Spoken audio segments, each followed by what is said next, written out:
আজ পহেলা জানুয়ারি, ইংরেজি নতুন বছরের শুভারম্ভ। শুরু হয়ে গেল নতুন বছর। একই সঙ্গে আজ তৃণমূল কংগ্রেসের ২৭তম প্রতিষ্ঠা দিবস।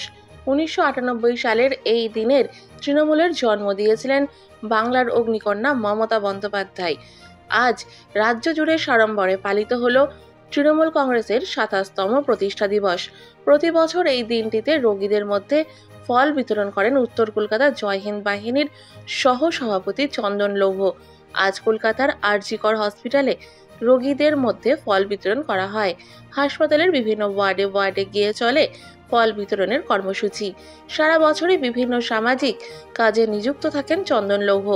এই দিনের অনুষ্ঠানে উপস্থিত ছিলেন উত্তর কলকাতা জয় হিন্দ বাহিনীর সভাপতি কৃষ্ণপ্রতাপ সিং, গোপাল মাইতি সহ অন্যান্যরা। চন্দন লোহের এই ধরনের উদ্যোগে খুশি রোগীর পরিজন থেকে সকলেই।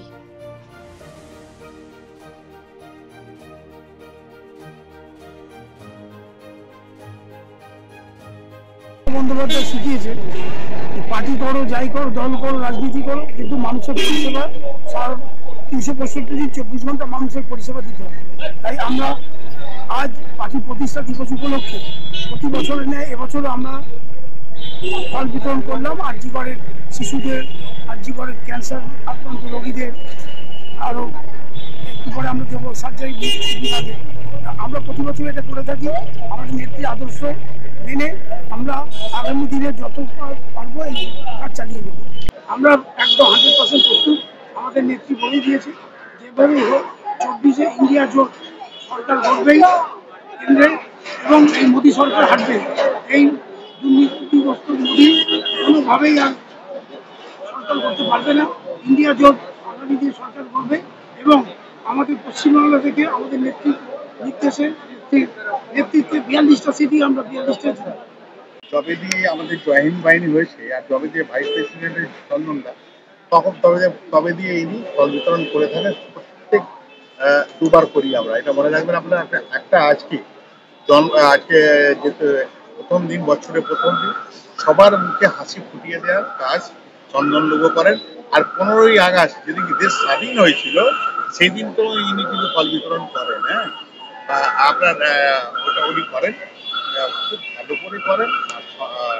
চন্দন লৌহ আছে বলে এখানে সাধারণ মানুষ পরিষেবা পাচ্ছে।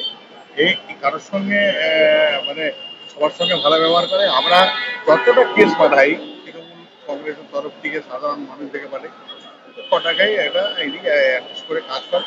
এটা মাতৃশক্তি আছে, দুটো মাতৃশক্তি আমাদের দলের আছে। আজকে আমরা একটা কথাই বলতে চাইব, যেভাবে সাধারণ মানুষের পরিষেবা আমরা দিচ্ছি, যারা বলে গেল না গত ইলেকশনে আপনি বার ২০০ পার, ওরা তো করতে পারলো না, আমরা ২০০ করে গেল। ঠিক আছে, এবারও হবে। যে খেলাটা শুরু হয়েছে, এরা ডেলি প্যাসেঞ্জারি আরম্ভ করে দিয়েছে। আর আমরা ২৪-এ আমাদের টার্গেট হলো ইন্ডিয়া। আমরা একটা অ্যালায়েন্স আছে ইন্ডিয়া।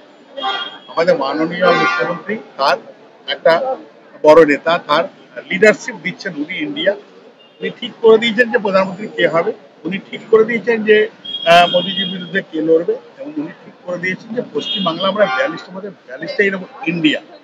ইন্ডিয়া জোট আমাদের ৪২টার মধ্যে ৪২টাই পাবো। আমরা আপনাদের সকলের জন্য কাজ করবো, সাধারণ মানুষের জন্য কাজ করবো। দেখুন এখন আগে দেখুন কি অবস্থা ছিল, আস্তে আস্তে আমরা শুধরাচ্ছি। ৬-এর আগে হসপিটালে ঢোকা যেত না, এখন সমস্ত এসি হয়ে যাচ্ছে, বেডগুলো চেঞ্জ হয়েছে, পরিষ্কার পরিচ্ছন্ন। প্রত্যেক বাচ্চার কাছে যারা চাইল্ড গেছিলাম ওখানে মনিটরিং সিস্টেম করা আছে। সমস্ত জিনিস আমরা ভালো করার চেষ্টা করছি। নিজের আবেগে, নিজের ভালোবাসাতে, নিজের মানুষের জন্য আমরা কাজ করছি। এই নববৎসরে আপনাদেরকে শুভকামনা। আপনারা সবাই সুস্থ থাকুন, ভালো থাকুন।